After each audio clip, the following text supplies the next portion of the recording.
Hello అండి. మొన్న ఈ మధ్య ఒక న్యూస్ చూశాను.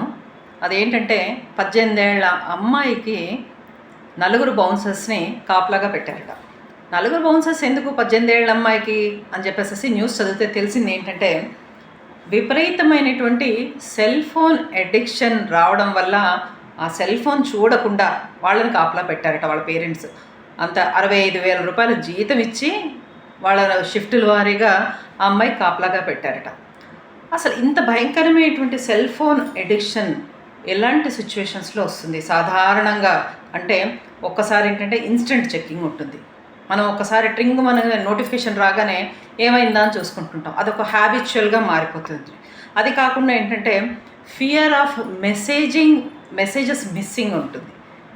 ఏదైనా మిస్ అయిపోతున్నామేమో, ఏదైనా కొత్త ఇన్ఫర్మేషన్ మిస్ అయిపోతున్నామేమో అని ఒక విధమైనటువంటి యాంగ్జైటీ ఏర్పడడం వల్ల రిపీటెడ్గా ఫోన్స్ చూడడం అది జరుగుతుంటుంది.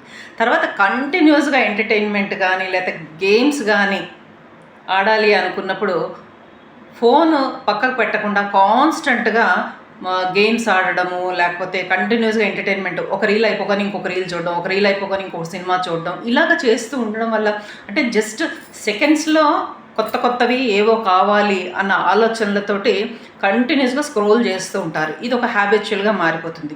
ఇది కాకుండా దీని రియాక్షన్స్ మనం చూస్తే లో సెల్ఫ్ ఎస్టీమ్ ఉంటుంది, తర్వాత స్లీప్ యాప్నియా ఉంటుంది, తర్వాత డిపెండెన్సీ, ప్రతి దానికిను డిపెండెన్సీ ఉంటుంది, తర్వాత అగ్రెసివ్ బిహేవియర్ ఉంటుంది. సో ఈ neglecting in career and studies. మనం చిన్నపిల్లల్ని అనుకుంటాం కానీ కొన్నిసార్లు పెద్దవాళ్ళు కూడా నెగ్లెక్ట్ చేస్తూ ఉంటారు. సర్వీస్లో కానీ లేదా కెరియర్లో కానీ చూసుకుందాంలే అని చెప్పి వాయిదాలు వేస్తూ ఉంటారు.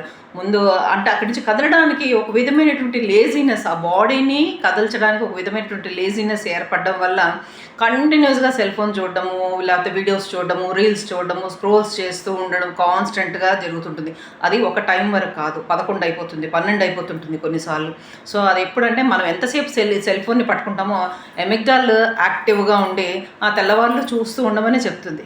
బట్ మనకు ఒక లిమిటేషన్ అనేది ఉండాలి. ఎక్కడ ఉండాలి దానికి అంటే ఒక స్క్రీనింగ్ టైం అనేది మనం పెట్టుకోవాలి. ఒక 1 అవర్ అయినా అట్లీస్ట్ మనం భోజనం చేసేటప్పుడు మనుషులు మాట్లాడుకోవడం అనేది కూడా చాలా తగ్గిపోయింది.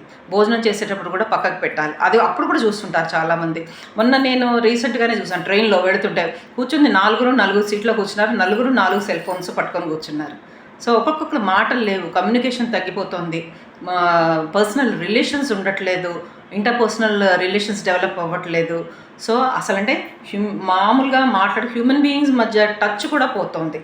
సో ఇలాంటి సిచ్యువేషన్స్ వస్తున్నాయి. అంటే సెల్ ఫోన్ నేను వాడడం తప్పు అని నేను చెప్పట్లేదు, కానీ ఎంతవరకు ఉండాలి అనేది ఒక మార్జిన్స్ తెలుసుకోవాలి. సోషల్ మీడియా వల్ల చాలా ఇన్ఫర్మేషన్ వస్తుంది, చాలా నాలెడ్జ్ వస్తుంది, చాలా టెక్నాలజీ ఎంత డెవలప్ అయింది ఏంటి అనేది మనకు తెలుస్తుంది. కానీ ఎంత డెవలప్ అయినా, ఎంత టెక్నాలజీ ఎంత డెవలప్ అయినా, ఎంత నాలెడ్జ్ వచ్చినా ఎక్కడో ఒక చోట లిమిటేషన్ అనేది ఇవ్వడము చాలా అవసరం. లేకపోతే మన ఫిజికల్గా changes, behaviour changes, mental disorders ఇవన్నీ డెవలప్ అవ్వడానికి ఎక్కువగా ఛాన్సెస్ ఉంటాయి. So be aware friends. Thank you.